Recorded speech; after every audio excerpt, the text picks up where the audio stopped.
గర్భధారణ, ప్రసూతి చికిత్స, పిల్లలకు చికిత్స వంటి అన్ని సౌకర్యాలు కలిగిన ఒక పరిపూర్ణమైన ఆసుపత్రి మన సుధా ఫర్టిలిటీ సెంటర్. ఖచ్చితంగా ఈ అనుమానాలను నివృత్తి చేయాల్సినటువంటి బాధ్యత ఎలక్షన్ కమిషన్ మీద ఉంది. ఎందుకంటే ఇటు ప్రజల్లోనూ అపోహలు పోవాలి, అటు రాజకీయ పక్షాల్లోనూ అపోహలు పోవాలి. ఈ పారదర్శకంగా ఎన్నికలు జరుగుతున్నాయి, ఈ ప్రజాస్వామ్యబద్ధంగా జరుగుతున్నాయి అనేటువంటి ఒక బలమైనటువంటి నమ్మకాన్ని కలిగించాల్సినటువంటి ఎలక్షన్ కమిషన్ వీటిని నివృత్తి చేయడానికి ఎందుకు ముందుకు రావట్లేదు? ఇది హ్యాక్ ప్రూఫ్, దీన్ని హ్యాక్ చేయలేము అని చెప్పి ప్రూవ్ చేయడానికి ఎందుకు ఒక స్టెప్ తీసుకోవట్లేదు? మీరు ఎవరి గురించి మాట్లాడుతున్నారు? ఆదాని గారు ఉత్తర భారతీయ జనతా పార్టీ ఎన్నికల కమిషనా లేదా భారత ఎన్నికల సంఘమా?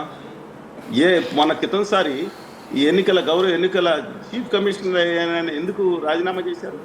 ఇంకొక ఆయన ఎందుకు పక్కన పెట్టారు? అర్ధరాత్రి ఎందుకని ప్రతిపక్ష నాయకులకి స్థానం లేకుండా తూతు మంత్రంగా చేసి సుప్రీంకోర్టు న్యాయమూర్తిని పక్కన పెట్టేసి ప్రధాన న్యాయమూర్తిని పక్కన నేను శాల్యూట్ చేసేది ఈ దేశంలో నేను జ్ఞానం తెలుసుకున్న తర్వాత ధనుంజయ యశ్వంత్ చంద్రచూడ్ గారినే గొప్ప వ్యక్తికి శాల్యూట్ చేస్తున్నాను. నా చరిత్ర చెప్తున్నానండి. ఇవాళ వరకు ఇచ్చిన జడ్జిమెంట్ల ప్రకారం ఇవాళ న్యాయం 4 పాదాల మీద మనం ధర్మం 4 పాదాల మీద నడుస్తుంది, గుడ్డు పాదం మీద ఒక కాలితో నడుస్తుంది అంటాం, కలియుగం అని చెప్తాం. దాంట్లో కూడా ఈ 4 పిల్లర్స్ శాసన వ్యవస్థని ఉత్తర భారతీయ జనతా పార్టీ ఆదాని గారి పార్టీ చెరబట్టింది, ఎగ్జిక్యూటివ్ వ్యవస్థని చెరబట్టింది. అన్ని అంగాలు ఎంత అద్భుతమైన శక్తివంతమైన యువకులు ఎంత అద్భుతమైన భావాలతో పనిచేసేవాళ్ళు ఉన్నారంటే సార్, నిజంగా నేను అందరినీ ఎలాంటి వాడిని ఒకరిద్దరి గురించి అనలేం కదా. అద్భుతమైన వ్యవస్థని వాళ్ళని దుర్వినియోగపరుస్తున్న వాళ్ళని నేను తప్పట్టు దుర్వినియోగపరుస్తున్న ఈ కేంద్ర ప్రభుత్వాన్ని వాళ్ళని వాడుకుంటా ఉన్నారు. అలాగే మీడియా ఏం చంపేస్తున్నారండి. ఇవాళ స్వతంత్ర మీడియాని ఎందుకని బతకనివ్వట్లేదు? మాలాంటి స్వతంత్ర వ్యక్తులు మాట్లాడి నేను కాదని అనేక మందికి ఎందుకు అవకాశం ఇవ్వట్లేదు? ఇవాళ ఎన్డీటీవీని ఎంత అడ్డంగా టేక్ ఓవర్ చేశారండి. మాట్లాడిస్తున్నాను జాతీయ మీడియా అనేది ఆదాని గారి పార్టీల మీడియానా? ఈ నేపథ్యంలో ఖచ్చితంగా నేను 1-2 సార్లు చెప్తున్నానండి, నేషనల్ మీడియా కూడా కుద్దిలేపిన సందర్భంలో నా దేశంలో న్యాయం నడుస్తుందంటే కొన్ని లోపాలు ఉండొచ్చు ఈ న్యాయ వ్యవస్థ వల్లే. ఆ న్యాయ వ్యవస్థలో అద్భుతమైన జడ్జిమెంట్స్ ఇచ్చిన ధనంజయ చంద్రచూడ్ గారు లాంటి వాళ్ళు నిజంగా hats off to them, with due respect to the judiciary అండి. డెఫినెట్గా వాళ్ళు టేకప్ చేయాలి. ఏదైతే ఎలక్షన్ కమిషన్ ఏదైతే ఉందో ఖచ్చితంగా నివృత్తి చేసి తీరాల్సిందే. ఇది తమ భావి తరాలకు సంబంధించిన ప్రశ్న, ప్రజల భవిష్యత్తుకు సంబంధించిన ప్రశ్న. ఇష్టం వచ్చినట్టు ఆడుకోవడానికి ఇది ఒక ప్రజాస్వామ్య వ్యవస్థ, కానీ ఇవాళ ఆదాని గారి అంటే పార్టీ వ్యవస్థ కాదండి.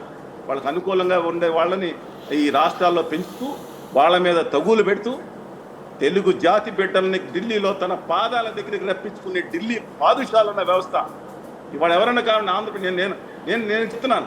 నాకు చంద్రబాబు నాయుడు గారు కానీ, కేసీఆర్ గారు కానీ, రేవంత్ రెడ్డి గారు కానీ, బండి సంజయ్ గారు కానీ, ప్రవీణ్ గారు కానీ, వీరభద్రం గారు కానీ, చాడంకరెడ్డి గారు కానీ, జగన్మోహన్ రెడ్డి గారు కానీ, లేదా కళ్యాణ్ గారు కానీ, అక్కడ శ్రీనివాసరావు గారు అందరూ కావాలి నాకు, నా తెలుగు బిడ్డలు. వీళ్ళలో ఒకళ్ళ మీద ఒకళ్ళకి రెచ్చగొట్టి, ఈ విద్వేషాలు రెచ్చగొట్టి ఒక రాష్ట్రం మీద ఇంకోటి పెట్టి సమస్య చేతులు కూడా ఢిల్లీ దగ్గర పాదాల దగ్గర తెప్పించుకున్నారు. వీళ్ళు కూడా ఏం చేస్తున్నారు? ఒకళ్ళని తిట్టుకోవడం మీద రాష్ట్రం ఉమ్మడి సమస్యల మీద లేకుండా పోతున్నాయి. నా బాధ ఇదంటే అవుట్ ఆఫ్ సబ్జెక్ట్ అనుకుంటలేదు సందీప్ గారు. ఆవేదన చెప్పే అవకాశం చాలా తక్కువ మంది. కన్ఫర్మ్ సార్, చెప్పండి. ఇప్పుడు వాళ్ళకి అవసరం కోసం వచ్చినప్పుడు పిలుస్తున్నారు. నేను అలాంటి వాళ్ళు చేసిన పొరపాటు ఏంటండి? ఎవరైనా చెప్పులు పెట్టుకోవటామా? జీవులో ఎవరి మీద, నా జీవితంలో ఎవరి మీద అసభ్యంగా అటు అనుచితంగా మాట్లాడానా? 20 సంవత్సరాలు 30 సంవత్సరాలు ఎప్పుడన్నా నా స్టేట్మెంట్ ఒక తప్పుగా ఉందా? ఏ రాజకీయ నాయకుడు నెత్తి మీద వేసుకున్నావా? లేదా కింద విధానాల పరంగా మంచి చేస్తే తప్పు అంటే ఓ పార్టీకి అంటగట్టేస్తారా? ఒక టీవీని పిలవకపోతే ఉద్యమం చేయలేదా? 2019 నుంచి మేము చాలా ఇబ్బందికరమైన పరిస్థితులు ఉన్నాయండి. నేను అన్నాను, మీరు ఎలక్షన్ కమిషన్ కాదు, డ్యూ రెస్పెక్ట్ టు మీడియా కూడా సవరించుకోవాలి. బాజా బంతిని కొట్టడానికి లేదా ఇంకో దానికి కాదు కదండి. మేమన్నా తెలుగు జాతి హక్కుల కోసం పోరాడుతున్నప్పుడు మీడియా ఎందుకు అవకాశం ఇవ్వట్లేదు? మేము వాళ్ళ నాయకుడిని, వాళ్ళ భార్యల్ని, వాళ్ళ కుటుంబాలని, వాళ్ళ కులాన్ని తిట్టేసి రేపొద్దున పొగిడి వాళ్ళందరినీ అందరాలు ఎత్తి నెత్తి మీద భుజాల మీద ఎక్కించి పెట్టుకున్నారు రాజకీయ నాయకులు పక్కన పదవులు ఇచ్చుకుని. వాళ్ళ ఇష్టం, వాళ్ళని అడ్డం పెట్టుకుని మమ్మల్ని తిడతారేంటి? ఏ నాయకుడికి మద్దతు ఇచ్చాను చెప్పండి? 30-40 ఏళ్ళ నుంచి ఏ పార్టీలో ఉన్నాం మేము? తెలుగు జాతి హక్కులు కావాలంటున్నాను, దానికోసం ప్రాణం పెడతామంటున్నాను. విశాఖ ఉక్కు కర్మాగారం ఇవాళ దాంట్లో ఎందుకని ఇసుక అందరూ కలిసి పోరాటం లేదంటున్నాం. ప్రత్యేక హోదా భావితరాల భవిష్యత్తు అంటున్నాం. దాని మీద with due respect to everybody, ఇది చూసేవాళ్ళు కూడా అది ఈశాన్య రాష్ట్రాలు ఇంకా కొనసాగుతుంది 2027 వరకు. కాంగ్రెస్ పార్టీ వస్తే మొట్టమొదటి సంతకం పెడతాను, అది ముగిసిన చాప్టర్ కాదు. ముగిసిన చాప్టర్ అన్న వాళ్ళే ద్రోహులు, దుర్మార్గులు, ఆంధ్రప్రదేశ్కి వ్యతిరేకించే నీచులు, విభజన హామీలు, ప్రత్యేక హోదా వద్దన్న వాళ్ళు అని నా అభిప్రాయం.